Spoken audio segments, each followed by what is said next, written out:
Today, what I'm going to do is I want to talk with you guys about how to become known for just one thing. In other words, how do you go from unknown to unforgettable?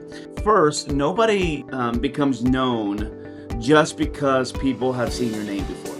In fact, you don't want to become known just for your name. What you want to do is you become known when people can connect your name to one specific problem or one specific result or one specific idea.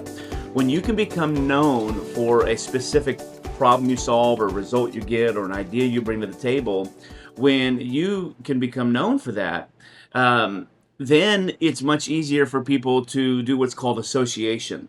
And when you have association, then the rememberers, so to speak, make more sense in the minds of people. And so when somebody sees you, they may not be able to remember your name, but they can associate you with that problem, that result, or that idea. It reminds me of, like, the other day I was in a grocery store and somebody walked up to me and said, "Chad."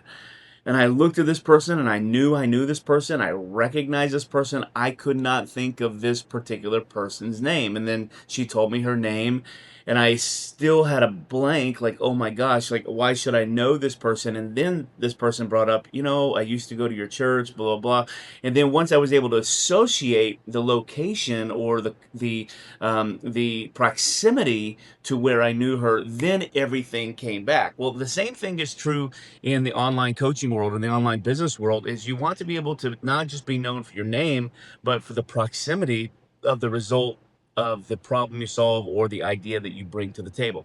And most people stay unknown because what happens is they keep trying to show the market everything they can do. And so they'll talk about leadership one day, they'll talk about mindset the next day, they'll talk about sales the next day. And then they wonder why nobody knows what to hire them for. Or worse yet, they'll talk about politics one day and they get a big following around that, and then they'll talk about something else another day and they get a big following around that, and they never get a following around the one thing that they want to become known for. And what I've learned is that the market does not need to know everything that you can do. Okay, we're all pretty gifted people. We're all pretty talented people, and we can do all kinds of things. And so they don't need to know everything that you can do. The market needs one clear reason to remember you. And you can have several skills. Okay, there's nothing wrong with having a lot of skills. And you can offer a lot of services. You can eventually even build multiple streams of revenue. But if you want to become known, you need one front door into your world. So here's what I want you to remember.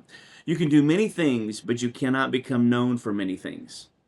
Did you hear me? You can do many things, but you cannot become known for many things. So what I want to do is I want to help you figure out, like, why is it that perhaps you're not becoming known? Or why is it that talented people sort of stay unknown?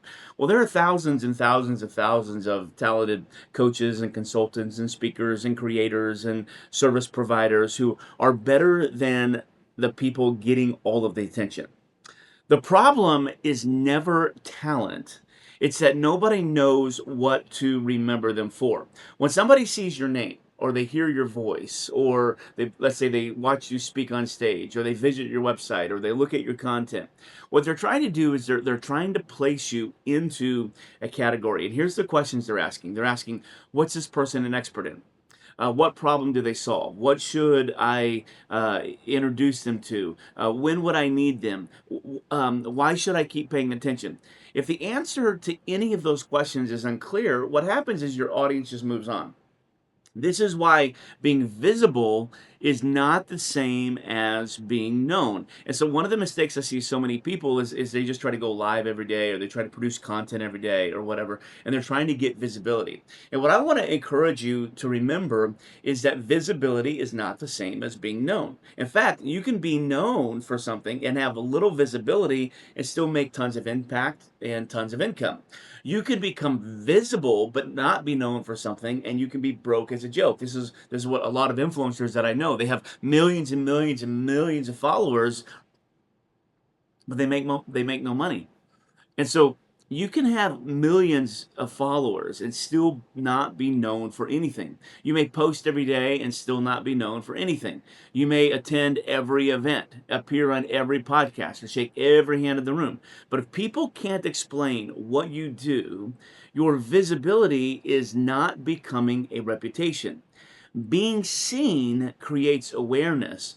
Being associated with one valuable thing creates a reputation. And that's what you're trying to do, is you're trying to build a reputation. So what I would venture to say is if you're trying to go from unknown to unforgettable, that I would encourage you to build a reputation. By the way, guys, I've got a ton of notes here that I'm not going to get to. I've got, what is that?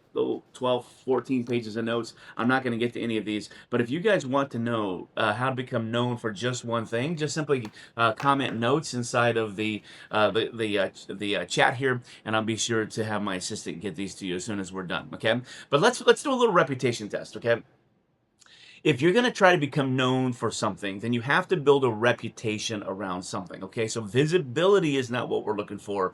Awareness is not what we're looking for. Reputation is what we're looking for. So here's the reputation test. You need to ask yourself this: when my name comes up in a room that I am not in, what do I want somebody to say I am the person for? Okay?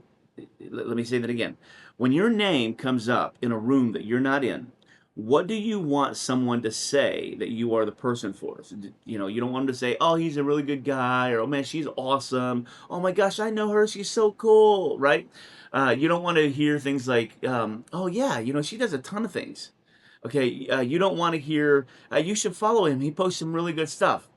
Because those are compliments, but they're not positioning. What you really want someone to say is, she's the person to call when your marriage is in trouble. Or he's the person who helps experts turn their knowledge into a profitable event. She's the person who helps high performers improve the quality of their sleep. Or he's the person who can take your expertise and put it in a keynote that ultimately sells.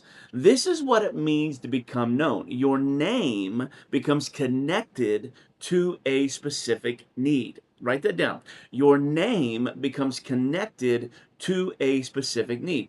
And when the need appears, your name appears with it. And so what you're trying to do, if you're trying to become, if you're trying to move from becoming unknown to unforgettable, remember you have to build a reputation. And the way you build a reputation is when your name appears and is connected to a specific need, like a result, a problem you solve, or a specific idea. Okay? So you also have to know that your one thing is not everything. Okay? The one thing you're going to become known for is not necessarily everything that you do. And one of the biggest reasons people resist choosing one thing is that they're afraid of being limited. They're afraid of being put in a box.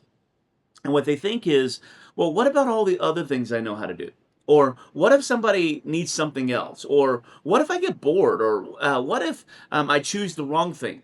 What if narrowing my message costs me opportunities? This is the limiting beliefs that happen in so many people's minds. And what I want you to know is choosing one thing does not mean you can only do one thing. It means you give people one clear way to enter your world. Think about a restaurant, okay? A restaurant may have 50 items on the menu, but it's often known for just one thing, okay? It may be known for steak. It may be known for the pizza. It may be known for the best breakfast in town. That does not mean the restaurant only serves that one item. It means that there is a reason people talk about it. There's a reason why people recommend it. There's a reason why people remember it. There's this place in Ventura. I can't even think of the name of the restaurant, actually, but I know how to get there. And what I know they're known for is they have these biscuits. They're like 6 inches tall. And when you open them up, they're just light and fluffy. They're just like the most amazing, decadent, delicious things you've ever put in your mouth. And they have this raspberry strawberry jam. Okay, it's a hybrid between a raspberry and a strawberry. And they make this jam. It still has the seeds in it. And you put this jam along with butter on this biscuit. And oh my God, goodness gracious.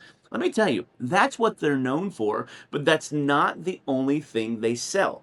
Your one thing is not the full menu. It's the reason why people walk through the door. And you have to give people a reason to walk through the door. So I want you to write this down. I want you to be narrow in your reputation and broad in your ability. Okay? Be narrow in your reputation and broad in your abilities. Okay? Once someone comes through the door, you may discover several ways to help them. You may offer consulting, or you may offer events, or you may offer coaching, or you may offer speaking, or you may offer courses, or you may offer services, or some type of implementation. But the market should not have to memorize your entire business model before it knows when to call you. Okay? And so you need to be able to know what is the one thing that you want to become known for. So here's a way to say this. Let me see if I can share my screen with you.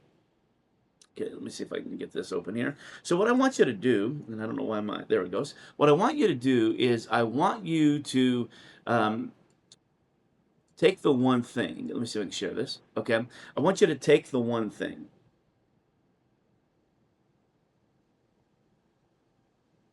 And I want you to look at it as it has three parts, okay? Now, if I were my friend John, I would be doing a beautiful Venn diagram, okay? But I want you to look at this, okay? So the first thing I want you to do is I want you to say, okay, who is the person you serve? Okay? Who is the person you serve? What is the problem you solve? And then what is the result? Okay, what is the result that you want to help them create? Okay? Okay, so what's the person?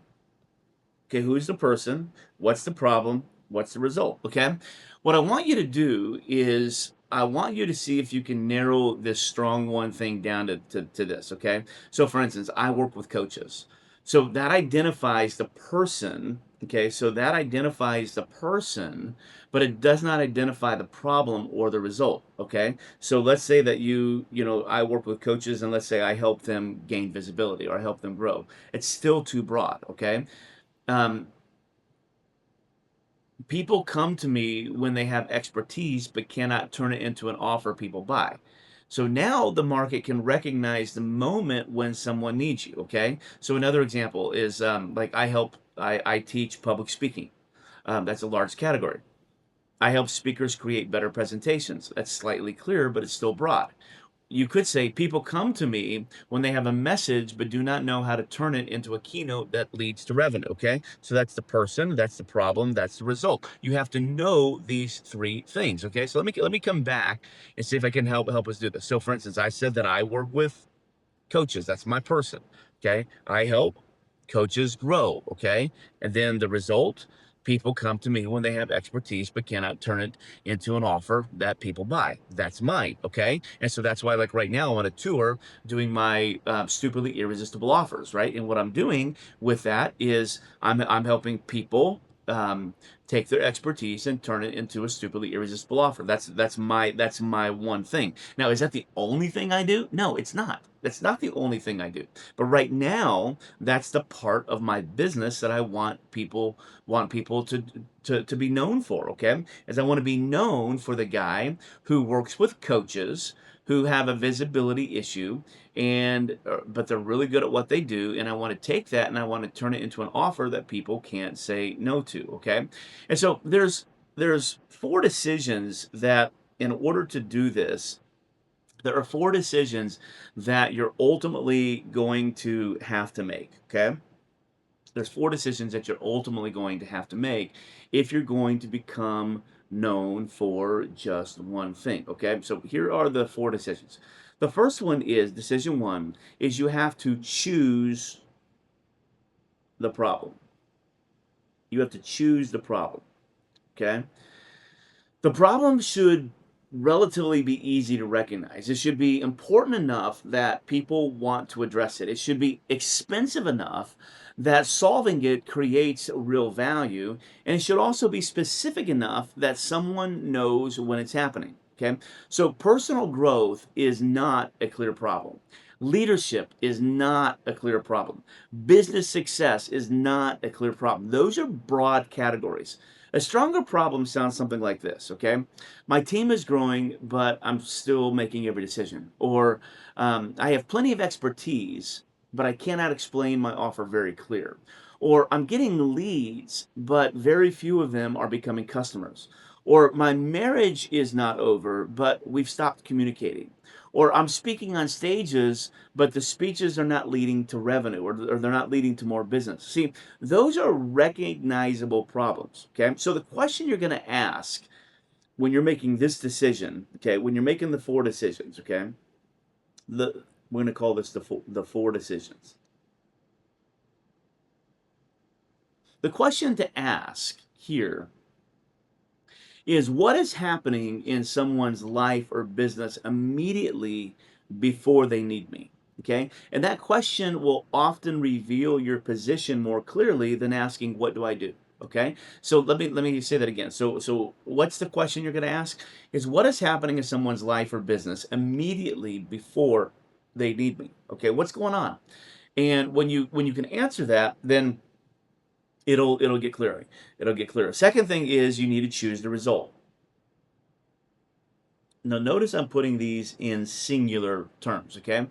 After choosing the problem, now what you want to do is you want to identify the result you want to be known for producing. So this result must be easy to understand and easy to repeat. So just as the problem that we talked about earlier should be easy to recognize, it should also be important, it also should be expensive, it also should be specific. Okay? Well, the result very much follows a similar pattern. The result must be easy to understand and easy to repeat. For instance, many people use words that sound meaningful but do not tell the market what changes. So, for instance, they'll say things like, well, I help them get transformation, or I help them get alignment, or here's a big one, I help them get freedom, or I help them get confidence, or I help them get clarity, or I help them with empowerment, or help them with growth. Those are all good words. The problem is, none of them are measurable. And even though they may describe part of the experience, they do not give people a concrete picture of the outcome. A reputation, that's what you're trying to build, spreads when the result is easy to explain. So instead of saying, I give entrepreneurs clarity, say something like, I help entrepreneurs turn all their ideas into one offer they can confidently sell. See, that's much better. Instead of saying, like, well, I empower speakers, I want you to say something like, I help speakers create a keynote that naturally leads into a paid offer. See, that's specific.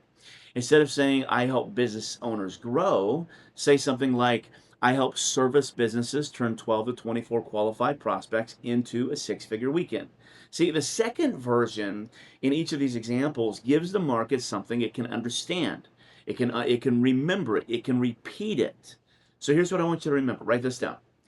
People may appreciate your process, but they remember the result. They remember the result. So you have to choose the problem, you have to choose the result. And the third decision you have to make is, you have to choose the phrase. You have to choose the phrase. I like making things memorable, okay? Once you know the problem and you know the result, now you need language that makes the idea easier to remember. You need a phrase that can travel with you. It could be something like, the name of your framework, like I have the pointer system.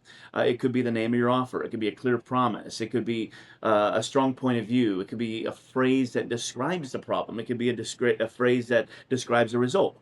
Examples sort of include things like here's my programs, like small event, big profit, or the six-figure keynote, or 12 to 24 people, six figures, one weekend, or stop calling yourself a life coach, or decide what part of life you change. Okay.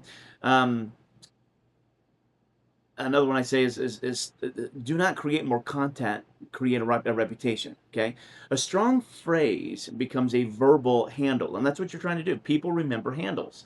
Okay, when you're trying to build a reputation, you want to build a handle. Okay, and so for instance, like if I was to say, like, McDonald's, do, like, everybody would know exactly what follows it. I'm loving it, right? Okay. Back in the day, it was like, your way, right away at Burger King now. Okay, there's phrases. Wendy's used to have one called "Where's the beef?" These are handles that give people something they can hold on to and then ultimately pass to someone else. And this is how your reputation is built. When someone asks what you do, you should not need 5 minutes, seven different qualifications, and a freaking diagram to explain it. You simply need language that makes people say, "Oh, I understand exactly what that means."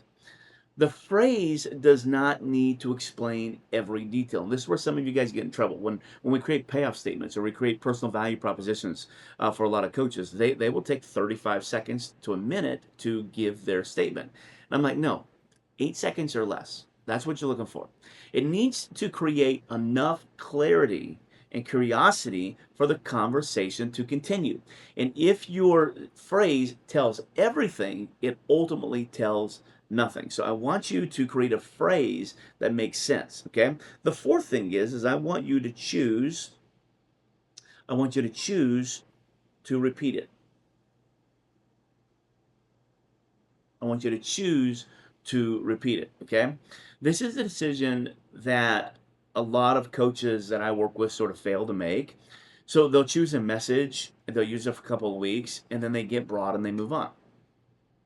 The audience has barely noticed the message by the time the person delivering it is tired of saying it. I want you to hear this.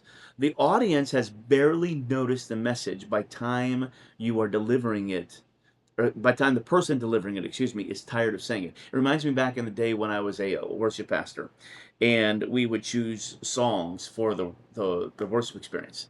And I remember people on my team would say things like, "Oh my gosh, Chad, I'm just so sick and tired of singing this song," right? They're just sick and tired of it.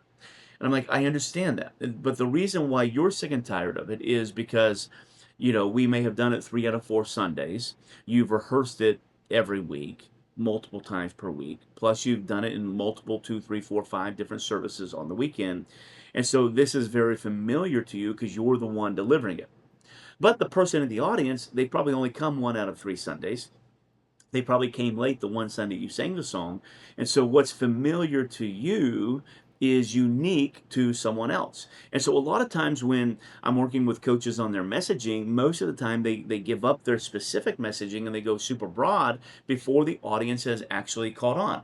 And I don't love that. And so what I want you to remember is, even though the market um, has only heard it once or twice, you may have said it hundreds of times. Let me say that differently so you can it sounds better. You have heard your message hundreds of times. That's what I'm trying to say. You've heard your message hundreds of times, but the market may have only heard it twice. Repetition may feel unnecessary to you because you're the person speaking it, but repetition creates recognition for the person listening. Let me say that again. Repetition may feel unnecessary to you because you're the person speaking it, but repetition creates recognition for the person listening and ultimately builds reputation. And so you don't need to become known by introducing a new idea every week. You become known by returning to the same valuable idea from many different angles. So write this down. Your content can change without your positioning changing. Okay, your content can change without your positioning changing. So let's recap. Okay, so as we're coming back here and we're realizing that what we're trying to do is we're trying to go from unknown to unforgettable. And you don't become known because more people have seen your name. You become known when people can connect your name to one specific problem, one specific result, or one specific idea. And you can do many things, but you cannot become known for many things. And one of the reasons why people like you possibly stay unknown is because you have not given them a reason to know you. And talent isn't why they should know you, okay? The talent isn't why they should know you. Your audience is asking, what's this person the expert in? What problem do they solve? What should I introduce them who should I introduce them to, or when would I need them, or why should I keep paying attention to them? And so what we said is we're trying to, instead of building recognition, we're trying to build a reputation. And so the reputation test is you want to ask yourself, when my name comes up in a room that I'm not in, what do I want someone to say that I'm the person for? Okay? And you're trying to figure that out. And something else we said is that your one thing is not everything that you do. So a restaurant can be known for their amazing biscuits, but biscuits aren't the only thing that they sell.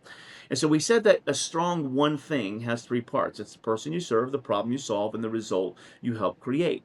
Okay, and a really good way to say that is people come to me when they have expertise, but I cannot but cannot turn it into an offer people buy. That's a specific problem and a result they're trying to get. And so we walked you through that. And we said there are four decisions. You have to choose the problem. You have to choose the result. You have to choose the phrase that you want them to remember. And you have to be willing to choose to repeat it. Now, let's move on. I want you to build a body of work around your one thing. So if you're watching this live or you're watching this on repeat, I want you in the comments somewhere to tell me what is the one thing you want to be known for. And don't just pull it out of the air. Go back and watch this training again and put the one thing in the framework like I gave you, okay? Because being known for one thing does not mean saying the same sentence every day. It means creating a body of work around one central territory. Suppose you want to be known for helping experts create small, profitable events, like I do. Okay, well, you could teach like I wrote out a list of things that I teach. So I'm going to tell you this. So like I want to be known as the small event guy. I want to be known as an offer guy. Okay. So I could teach things like why smaller events could be more profitable than large events. I could teach like how to choose the right topic, or how to price the ticket, or how to find the first 12 attendees, or how to choose a venue, or how to structure the day, or how to create the right offer, how to sell without making the event feel like a pitch. I could teach things like how to follow up after the event, or how to avoid the mistake that makes events unprofitable. Or I could teach on how to turn one event into a repeatable business model, or how your clients use small events to create revenue. All the things. You're creating different pieces of content. You're telling different stories. You're answering different questions. You're addressing different objections. But every piece of content is building the same reputation. And over time, people begin to associate your name with small, profitable blends, like I would. Okay, and so if you're wanting to be known for small, profitable blends, and you're teaching all that content, now you got the reputation of being the events guy. That's how I got mine. This is how a reputation is built. Okay, so there's five types of content that you need. So let me share my screen again here with you. There are five types of content that you need. Okay, so hopefully you can see this. Number one, you need to. This is the five types of content. I'm trying to do all this on one sheet here, so hopefully you can see it and you can understand and not get yourself confused. Okay, so there are five types of content that you need. Let me move this over so I have plenty of room to write here. Oops, let's try this again. Okay, five types of content. Okay, so the first type is you want to be able to teach, and I like that word, teach the idea. Okay, so this is what you're wanting to be known for, the reputation you're trying to build. You're going to explain the principles, the process, and the framework behind your one thing. Okay, help people understand the problem differently. Okay, so what are the principles? What's the process? What's the framework behind your one thing? The second thing you're going to do is you're going to challenge the old way. Okay, the old way. Okay, so what you're going to do is you're going to identify mistakes, assumptions, or conventional approaches that keep people stuck, and you're going to teach and take a clear position. The third thing you're going to do is you're going to tell stories. Okay, you're going to tell stories. Share stories about yourself or your clients and people who have experienced this particular problem. Because what stories does is stories makes the idea easier to understand and easier to remember. Remember, when you're trying to build a reputation, they need something to remember. And so the easiest way to get someone to remember and to make your idea sticky is to tell a story. The fourth thing is show proof. Show proof, okay? I want you to use results or examples or demonstrations or before and after comparisons. Use case studies.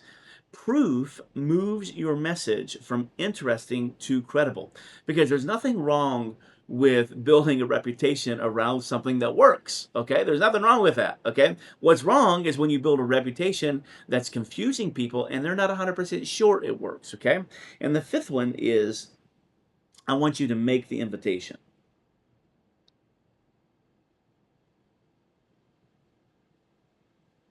I want you to make the invitation. Tell people how they can take the next step with you. A reputation should eventually lead somewhere. Okay? You're not building an audience simply so people can know your name. You're building trust around a result you can help people achieve. So if you believe that you can get a result that people can achieve, then build your reputation around that and then make sure you have a really solid, clear call to action. Okay? And so this is what I want you to do, okay? And so as you're building this, let me clear this up so it's easier to explain. I hope I can get all this without messing this up. There we go. I'm going to show you this here, and so hopefully you guys can see this. There we go. So we're going to start up here. So what we said is if you're going to build a reputation, you have to build a reputation around one thing. Okay? You have to build a reputation around one thing. You have to know the person you serve, the problem you solve, and the result you help them create. Once you're clear on that, then there's four decisions that you ultimately have to make. Okay? Decision one is you have to choose the problem, the singular problem. You have to choose the result, the singular result. You have to choose a phrase. You have to choose to repeat it over and over and over again. And then once you do that, now the content you're gonna create is you're gonna teach the idea. Okay, and we came in and we talked about the different types of ideas that you could create, the principles, the processes, the frameworks. Okay, then you have to challenge the old way. So in other words, there is an old way of doing things and there's your new way. And so you're going to identify the mistakes that people are probably making, or the assumptions they're probably making, or the conventional approaches that keep people stuck. Then you're going to tell the stories, okay? Share stories about yourself or your clients and people who have experienced this particular problem, because these stories make uh, your one thing rememberable, and rememberable is the fuel to reputation. Then you're going to show proof. Okay, you're going to come in here and you're going to use the results and the examples and the demonstrations, the before and after comparisons, the case studies. Okay, and then you're going to make an invitation. You're going to do some kind of call to action for them. Okay, and if you do this, then I really believe that you can build a reputation and go from unknown to unforgettable. So let me give you what I'm calling my 30-day reputation challenge. Okay, so for the next 30 days, okay, for the next 30 days, let me get myself on big screen here. Okay, so for the next 30 days, I want you to make one thing your central message. Don't change it. Don't change it. Don't introduce a new identity every time you post. Don't assume people already know what you do, okay? They don't. For 30 days, I want you to use one clear description of what you do. In fact, put this on your social media today. Second thing, for 30 days, I want you to teach one central idea from several different angles. I gave you 5 different angles. Number 3, I want you to tell stories connected to that idea. Number 4, I want you to share proof connected to that result. Number 5, I want you to use one repeatable phrase. Number 6, I want you to make one consistent invitation. And number 7, I want you to ask other people what they believe you're known for. At the end of 30 days, I want you to ask 5 people, when you think of me professionally, what do you think I'm the person for? Don't explain your answer first. Don't give them hints. Listen to what they say. And their answers will show you whether the message you believe you're communicating is the message they're actually receiving. Okay? So here's the little content filter. I want you to write this down. Before you publish, before you present, before you promote, before you create anything, I want you to ask this one question. Does this make it more likely that someone will connect my name to the one thing I want to be known for? Let me say that again. Before you do anything, before you publish, before you present, before you promote, before you create anything, does this make it more likely that someone will connect my name to the thing I want to be known for? And if the answer is yes, it's building your reputation. If the answer is no, well, it may be good content, but it's not helping you become known for your one thing. You can still talk about your family, you can still talk about your travels, you can still talk about your beliefs, you can still talk about your interests, you can even still talk about politics. You're a human being, you're not a billboard. But when it comes to your professional reputation, keep bringing people back to the same valuable territory, and you will build a reputation around one thing. You become known when your name and your one valuable idea becomes impossible to separate. So when they think of Chad, they think of offers. Sometimes when they think of Chad, they think of events, because sometimes that's the lane I'm in. Right now, when they think of Chad, they think of stupidly irresistible offers. That's what I wanted to become known for. That's the one thing I'm bringing everybody back to. So if you're trying to go from unknown to unforgettable, become known for just one